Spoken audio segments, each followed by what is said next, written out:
That situation, Eric, you got to really get back on the court as quickly as possible so that you stay warm and loose, because the minute it stiffens up, it'll be very difficult for him to come back and be effective. Real good shooting night for DePaul. 58% is the field goal percentage. The clock is stopped right now, and Victor Robbins shooting a pair of free throws.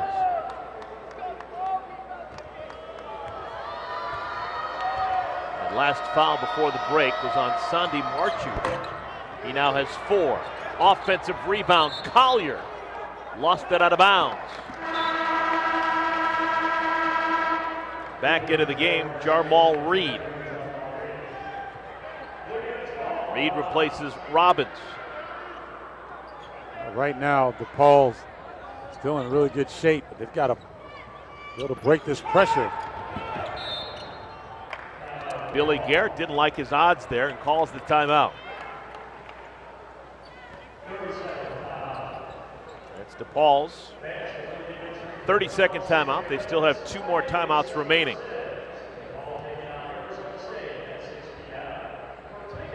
Brandon Young doing it on both ends of the floor, Eric, playing really good defense, but also 3-and-1 opportunities. Only one didn't count because of his teammate on the violation.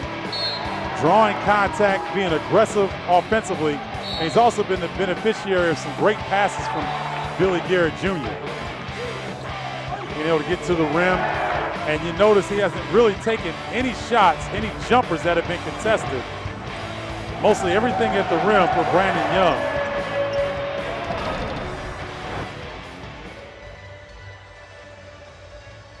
Young putting that shoe back on, it appears. I'd be stunned if he comes back into the game, but it looks like he wants to. Well, he's going to need to right now because Oregon State with full court pressure.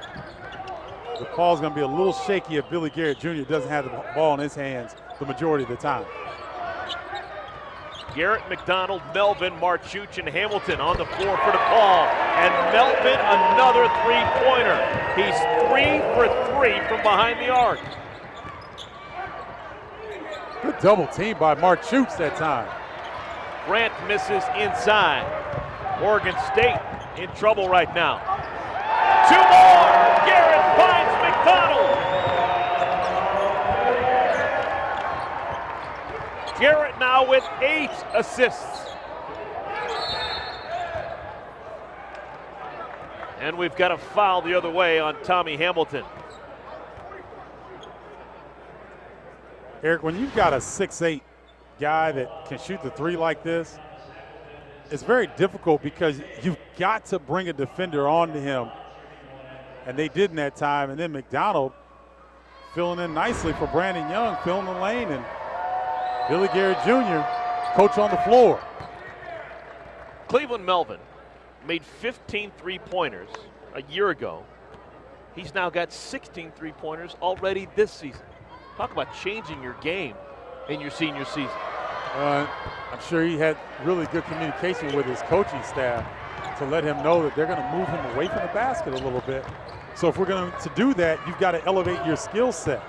So obviously Cleveland Melvin putting the time in the gym, getting his shot to where it is really effective from the 3.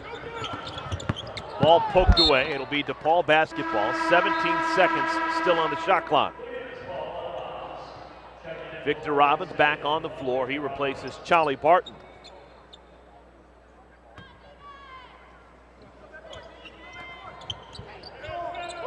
Brandon Young still on that end of the DePaul bench, pleading to be allowed back into the game.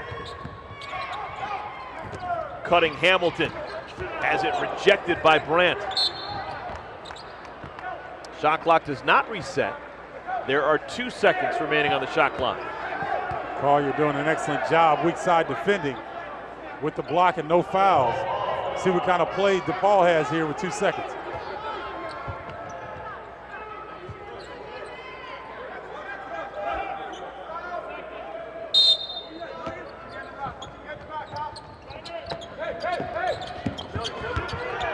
Melvin just fires. That's the first time he's missed today. From behind the three-point arc, but it works out okay. Marchuch with the stick back. Marchuch has been really effective in spite of foul trouble. He's gotten more aggressive as the game has gone on.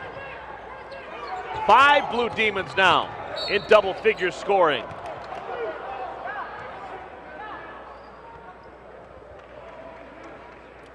And another timeout. We're going to have a foul called on Tommy Hamilton. Third foul on Hamilton. Hamilton, that time, defensively, a little bit out of position, trying to corral the penetration of Cook, perimeter player. That's a tough assignment for Tommy. He's done a little bit of everything this afternoon, though.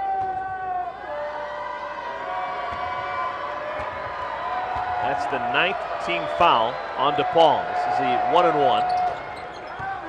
Cook hits the first, he'll have another. And here comes Brandon Young. And McDonald taking that long stroll to the bench.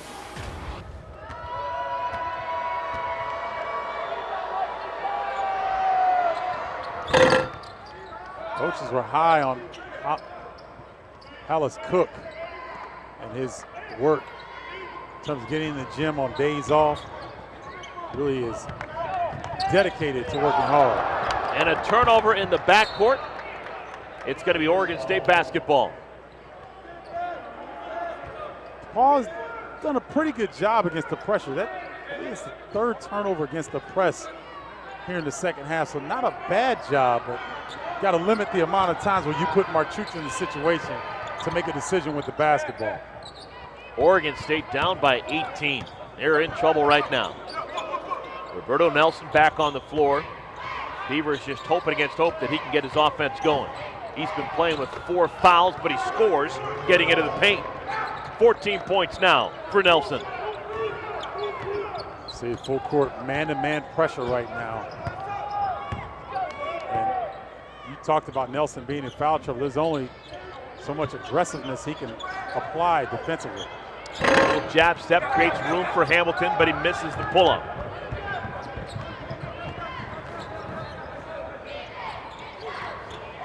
Cook. Maybe now the offense starting to figure things out for Oregon State. Oliver Purnell forced to call a timeout. 4 straight points scored by the Beavers, and they've cut that lead down to 14. Alice Cook crossing up Billy Garrett Jr. I was a little surprised at that shot as Oregon State's trying to cut into this lead. I thought maybe look for Nelson or Collier first. But Cook has a lot of confidence there. That's a big-time shot.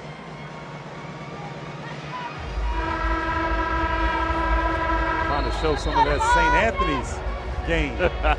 Stepping up a little bit. Who's your favorite St. Anthony's alum? You got Bobby Hurley, Danny Hurley, Terry DeHare, Roderick Rhodes. Wow. I'm going way back. Terry DeHare was a good one, though. I really enjoyed watching him play. Seton Hall. Yes, yes. Enjoyed Terry DeHare's game, as well as Bobby Hurley. He was fantastic. Pressure again applied by Oregon State.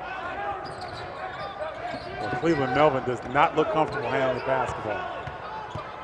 If I'm Oregon State, I try to deny Garrett. As soon as he gives it up, do not let him get it back. The Ball's got their starting 5 on the floor. Melvin, Young, Garrett, Hamilton, and Marchuch.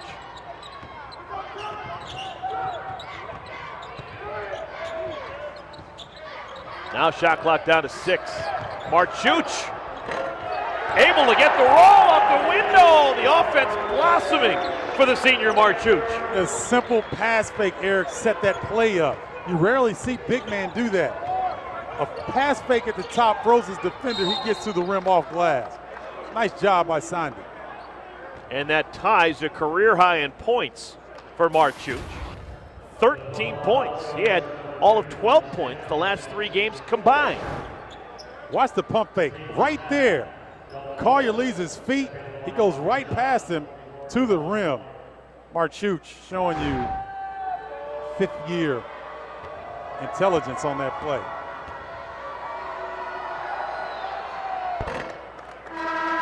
Now Collier, after being such a force in the first half, 22 points, has been fairly quiet. Here in the second half, he's got a fast break dunk, and besides that, it's been all free throws for him. Tommy Hamilton has really stepped up and taken the challenge of slowing Collier down. He's done a really good job defensively.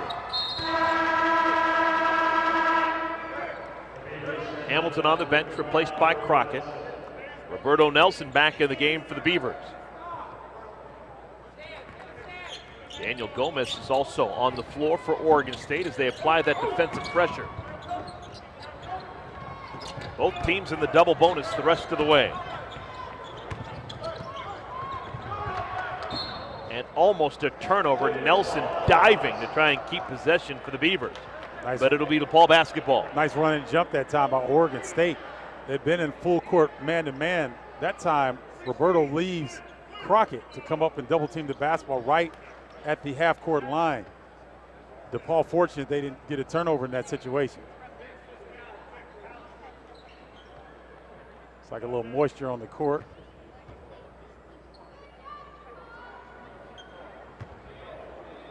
But watch the shot clock here.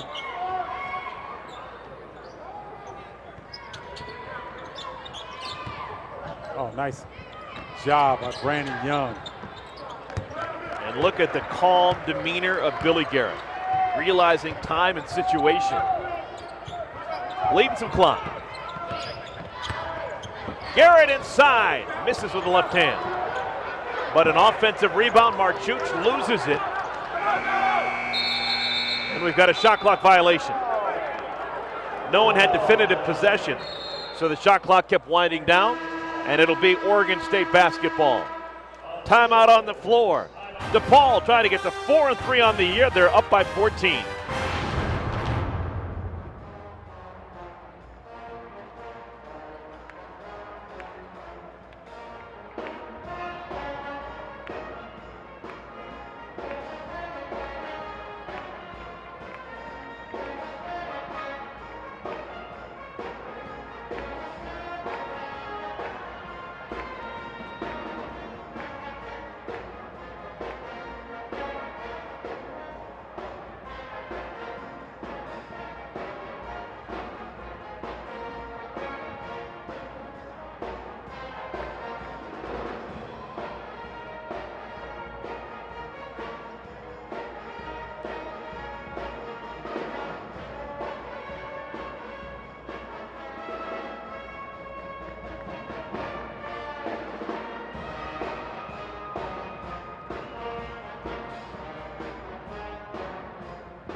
.357 remaining here in our second half. All-State Arena in Rosemont, Illinois. Ball on top of Oregon State, 83-69. Well, when you only play each other every 68 years or so, the royalty comes out. How about this? Ozzie Guillen, longtime manager with the White Sox and just a cup of coffee with the Marlins. Yep. Still lives in town. He's a season ticket holder here at DePaul. And you know what? You find that with a lot of coaches that goes through different sports, they're just sports fans, period. So it doesn't matter what's playing. They just want to see it. They want to be around it. The energy, the sweat. That's right. Competition.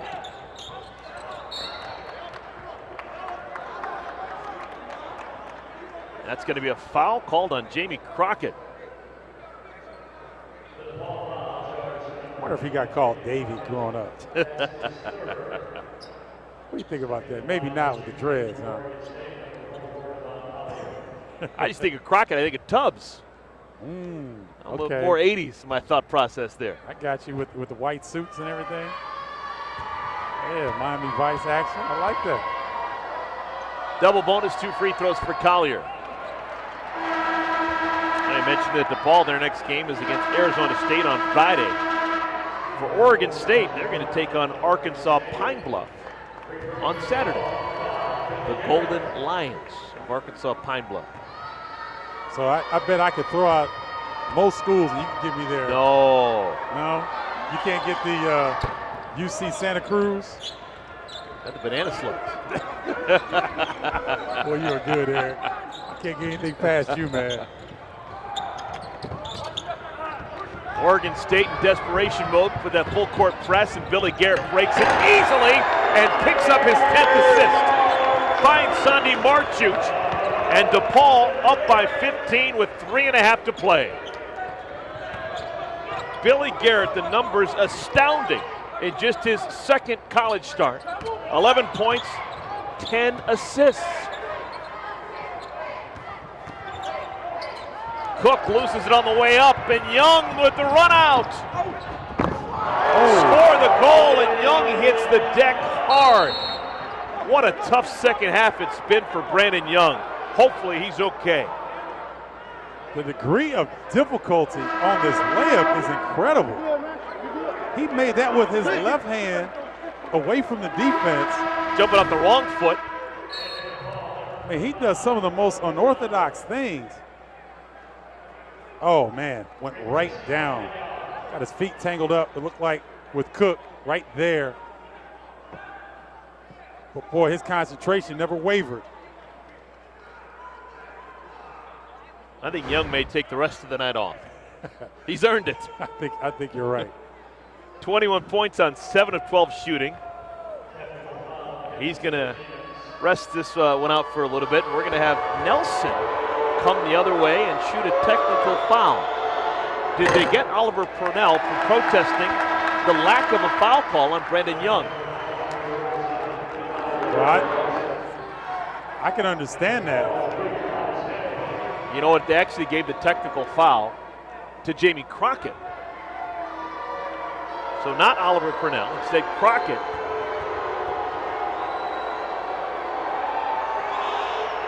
Well, as a coach, you don't like that.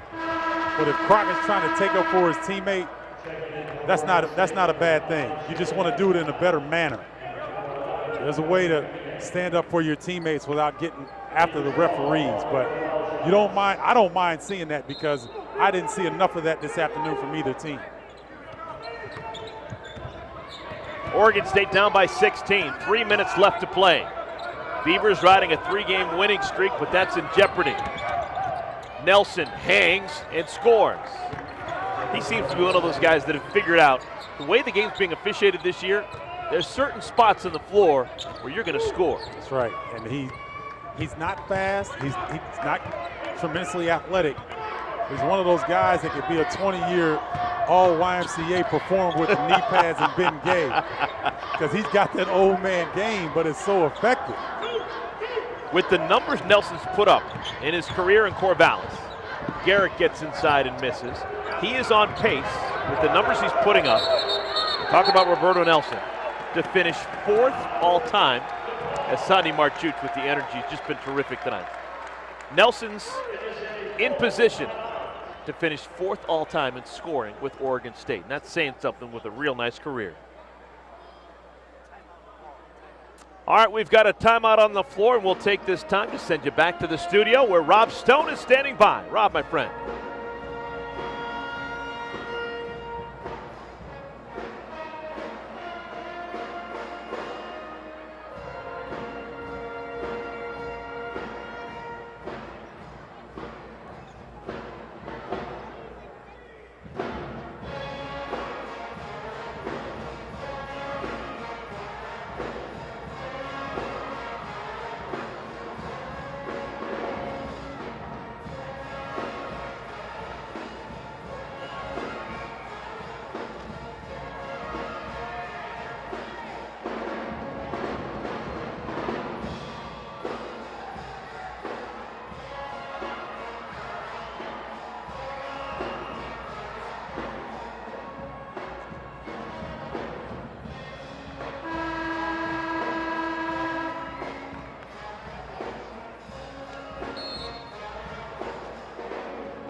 Rob, thank you so much for the information. That's the first of what should be two terrific matchups this evening.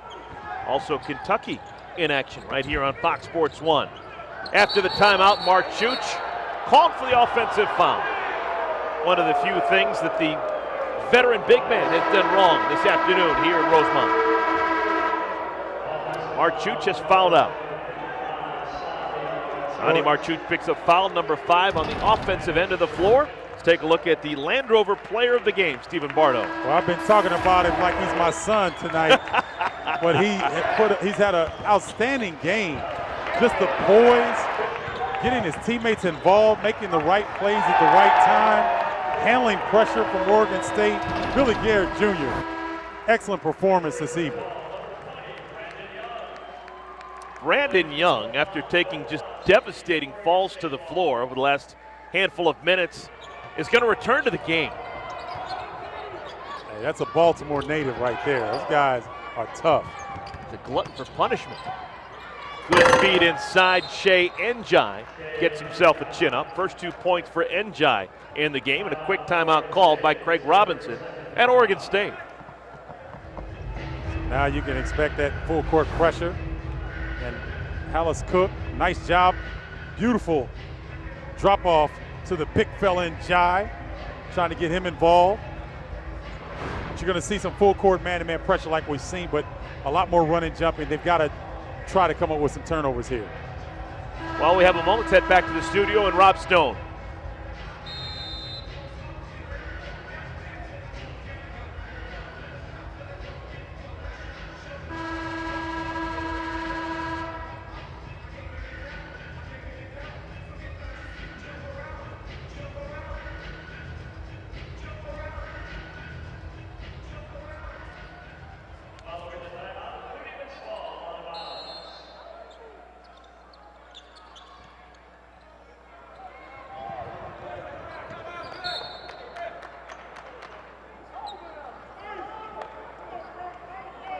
Rob, thank you so much. DePaul trying to withstand the pressure, up by a dozen.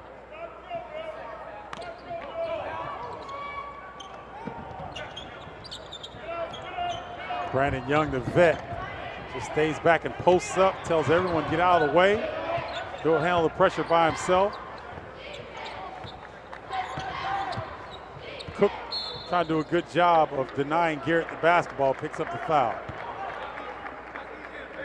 He had the right idea, Eric. Just really tough to deny in that position, but you've got to try to keep the ball out of his hands because he's been the main catalyst for DePaul this afternoon. So Billy Garrett's going to go to the free throw line and shoot 2. We've been talking quite a bit about what a special player he is. But another plus that Billy Garrett gives you is he is a link to the famed Chicago Public League.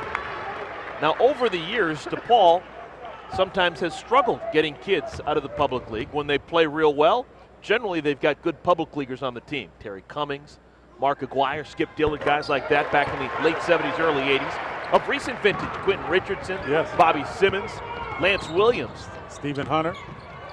So maybe with the addition of Billy Garrett to this year's team and Tommy Hamilton and some Whitney Young, maybe that pipeline starting to open up again, the public league to DePaul. It would be great to see for DePaul to come back and rise to prominence because the city's on fire when the Blue Demons are hot. They really want to rally around this program, but they've just hit the rough times here in the last few years. But you notice that Mark Aguirre has come back around now, a little bit more visible. So better days to come, hopefully, for the Blue Demons. Melvin, that's a veteran right there who knows when to get his points. He's got 23. I think he and Brandon Young have a contest going to see who can make the most awkward-looking shot. Nelson sneaks in and scores. Nelson came into this one averaging 27 points. He's now inched up to 19. But he's not played his best basketball. It's been a frustrating afternoon for Roberto Nelson. See the names up there. Mark Aguirre. He was on the floor the first time this building opened up for basketball. And that banner next to George Mikan. He's linked to this game as well. Last time DePaul played Oregon State, George Mikan was wearing the short pants. And I mean short pants. Back in 1945. You mean the Speedos? Tremendous history in this building. Both programs, honestly, Eric, really trying to elevate this year. It's been far too long in the basement of the Big East and the Pac-12. Underneath a minute to play. It'll stay with the ball, 15 on the shot clock. Oregon State still battling hard here with 35 ticks remaining.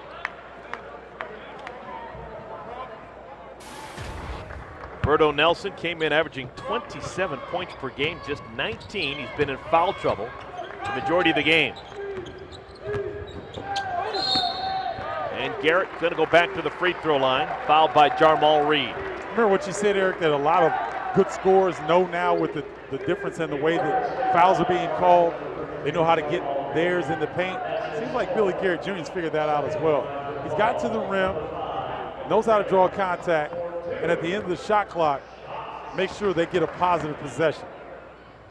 And he's made his free throws. Youngster's 4 for 4 at the line. And with that stroke, he's going to be really good at the free throw line for years to come. You know, the old story about Wally Pipp. If you're Charles McKinney or Jamie Crockett and you've got a starting position, you better not get hurt or suspended, because you got a young gun like that, Billy Garrett Jr. on your heels, and you give him an opportunity to play. Now all of a sudden the team takes on a different dimension and your minutes might dwindle. Langston Morris Walker comes on for the final 30 seconds for Oregon State. Duvivier, pass inside, cleaned up by Shea Njai, who's got 4 points off the bench. Oregon State next on Saturday. They've got Arkansas Pine Bluff, DePaul next game on Friday, right here on Fox Sports 1. They'll take on Arizona State. DePaul head into that one with a whole bunch of momentum, feeling good about themselves. They win by 12 over an Oregon State team. Sure hope you enjoyed it. The final score here from Rosemont, Illinois. DePaul 93, Oregon State 81. For Stephen Bardo, I'm Eric Collins. Now let's send you to Rob Stone.